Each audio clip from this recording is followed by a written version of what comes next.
I have a confession to make, and that is that I might have done a little book shopping. Hi friends, welcome back to my channel. My husband and I went to a half-price bookstore. It's a great store. I've been going there since I was a little kid. I will include a small clip here of our bookstore shopping experience.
I've spent a lot of time really listening and learning from my friends and fellow booktubers here on YouTube, and really trying to kind of push myself out of my comfort zone, learn new things, go into parts of the fantasy genre that I might not normally do.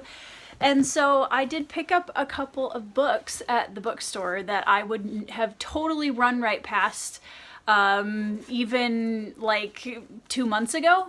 I have heard from a lot of people that the Dragonlance books aren't actually the worst thing on the planet. And I know that because when I was much younger, like in college, and I was newly into epic fantasy and I was super excited and I was reading anything with a dragon on the cover, I did read some Dragonlance books and I actually really enjoyed them. And like, are they something incredibly profound and deep and like new?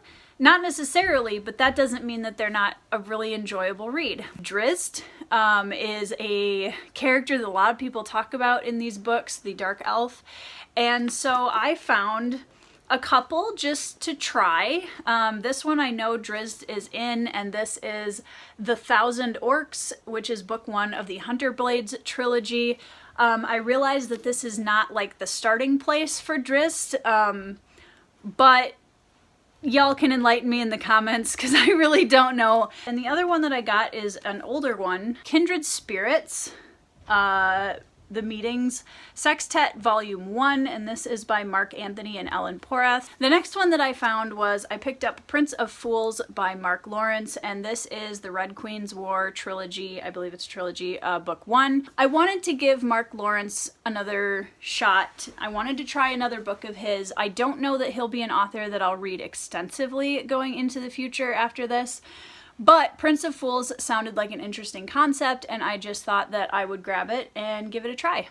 Alright, so then I picked up some historical fiction. Bernard Cornwell's The Pale Horseman, which I realize is book 2 in his, I think, Saxon Kings series, but I knew that if I bought book 2, it would force me to buy book 1. I know that he is raved about by especially the channel, the Brothers Gwyn. I've seen him mentioned on their channel quite a few times.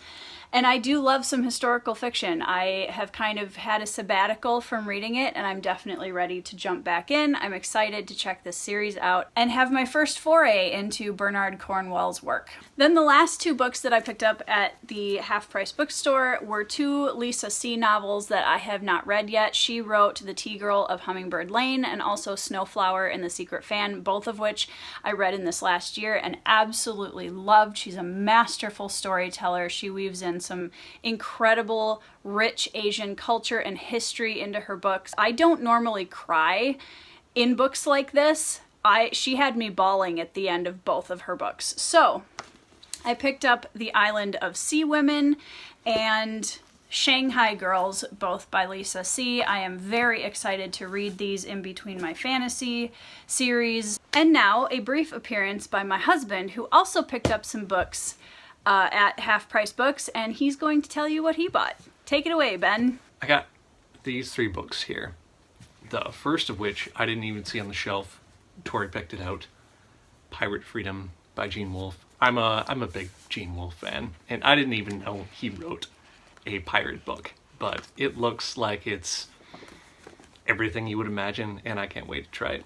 This one called A Big Ship at the Edge of the Universe. One of the comments on the back was, "Do you miss Firefly?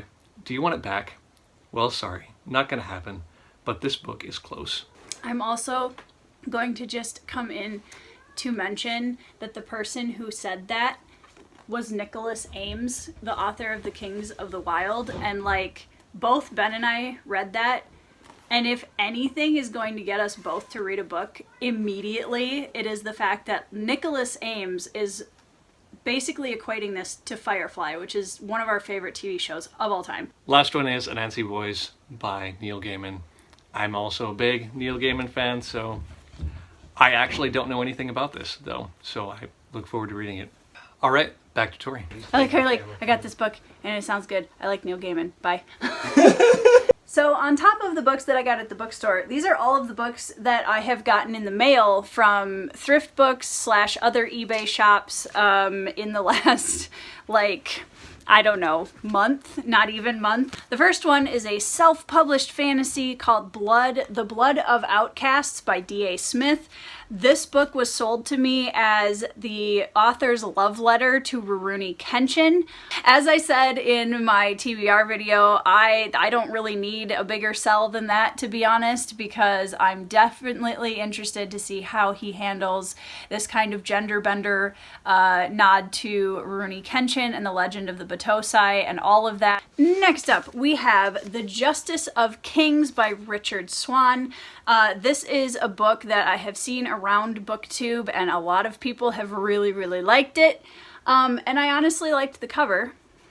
Yeah, I've heard a lot of people talking about it, that it's definitely a kind of a shift or a twist on a lot of what's coming out in modern fantasy now, and that it's very judge law kind of based, which I'm very excited about. That's really all I know about it, but this is also a debut fantasy novel, so we will get into it and see what Richard Swan has for us. Next up, I just bit the bullet because I knew that I was going to love this book. I have heard so much about it. So many booktubers and fantasy lovers list this as their favorite standalone fantasy book of all time, if not at least the favorite self-published book they've ever read, and that is The Sword of Kaigen by M.L. Wong. I have very high expectations for this book. I'm kind of afraid of it because of that, but very, very much looking forward to this. Then I have a historical fiction that was recommended on several channels, and that is Giles Christian's Lancelot. I like Arthurian legend historical fiction.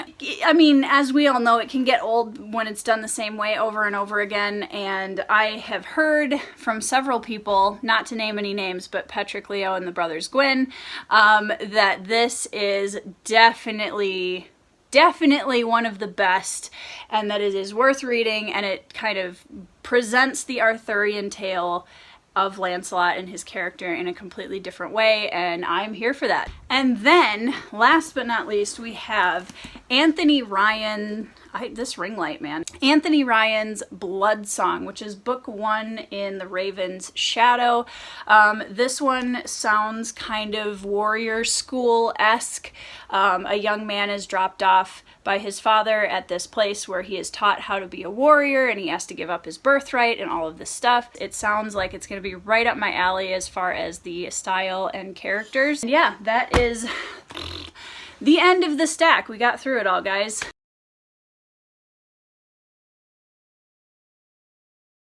I have a problem. I'm sure you guys can relate. Please tell me you can relate. I bought a box of BookOutlet books, and I also have purchased a few more fantasy books since our last haul video. I'm going to show you the non-BookOutlet books first, and then I'll get into the BookOutlet books after that.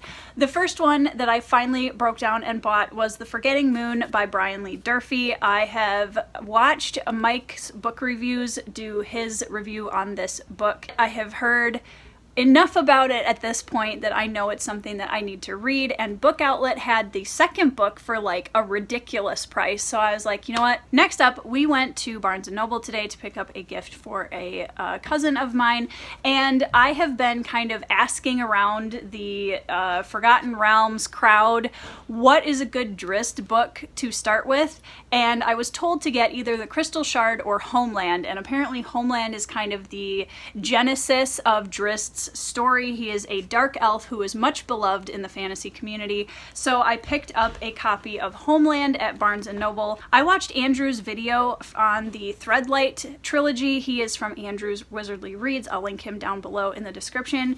And he raved about this self-published fantasy trilogy by Zach Argyle, and it was such a good review video. I was so excited by the time he finished telling us why we should read these books that I put them in my Amazon cart and I bought them. Voice of War, which is book 1, Stones of Light, which is book 2, and Bonds of Chaos, book 3.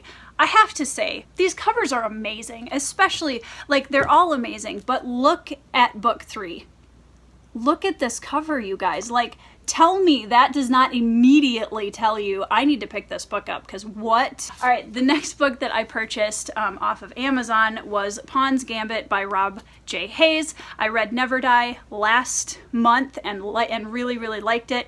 Definitely was excited to jump back into something that Hayes had written. And Pawn's Gambit, again, this cover, these self-published covers are just killing it lately. Can I just say, the text is incredible. I love the design. I love the colors. It just looks amazing, and I am so ready to read another Rob J. Hayes book. Now for the BookOutlet box. All right, the first book that I picked up is this beautiful copy of Mary Shelley's Frankenstein, which is one of my all-time favorite books.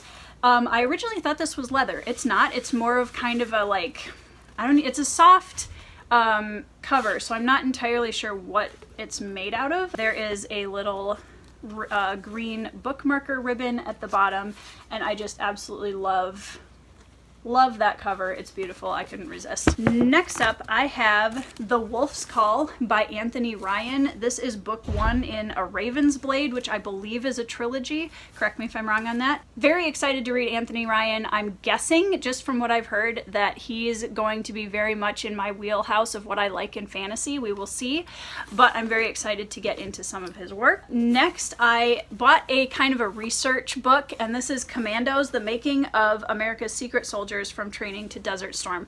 I am currently working on a undisclosed novel at the moment that this is kind of research for. Next up, I bought The Coward by Stephen Aryan. This I've heard a lot of things about. It's, from what I understand, kind of a twist on the fantasy hero trope. We have a character who everyone thinks is a hero, but he's actually a coward, and then he, I believe, is drawn back into the fray, and he's gonna get found out, or something's gonna happen, or he's gonna rise to become the hero he always should have been. This is a Ben book. Ben picked up Interlibrary Loan by Gene Wolfe. I am working on getting him on my channel to do a Gene Wolfe video, because he's read a ton of Gene Wolfe and really likes that kind of conceptual fantasy and sci-fi genre.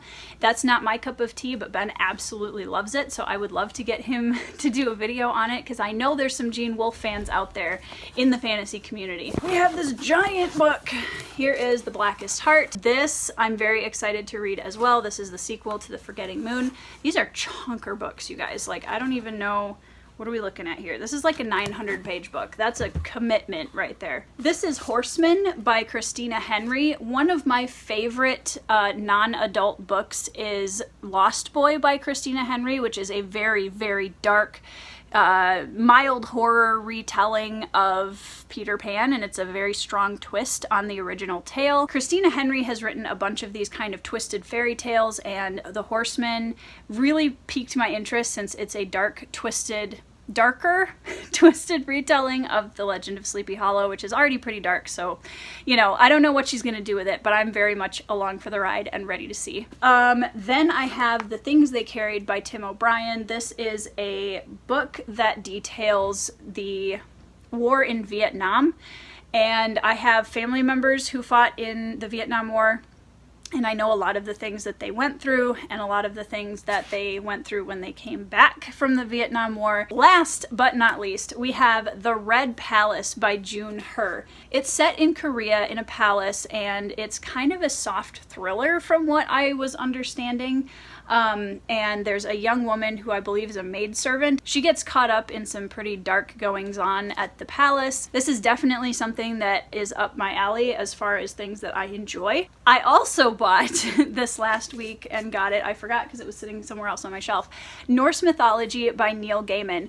I have a pretty strong Nordic heritage, and so it's something that I've been meaning to do for a really long time, is to really start getting into a lot of the Nordic history and myth and legends. And I have heard from a lot of people that Neil Gaiman's version of this is very accessible to people that might be coming in fresh. I mean, I do know some things, obviously, but I'm not as versed as I probably should be. Anyways, that's the book haul. It's a lot of books. Stop writing good books. Kidding, don't do that. That's a horrible idea. I hope you guys are all having a fabulous week. I hope that you are reading amazing books, and I will see you in the next video.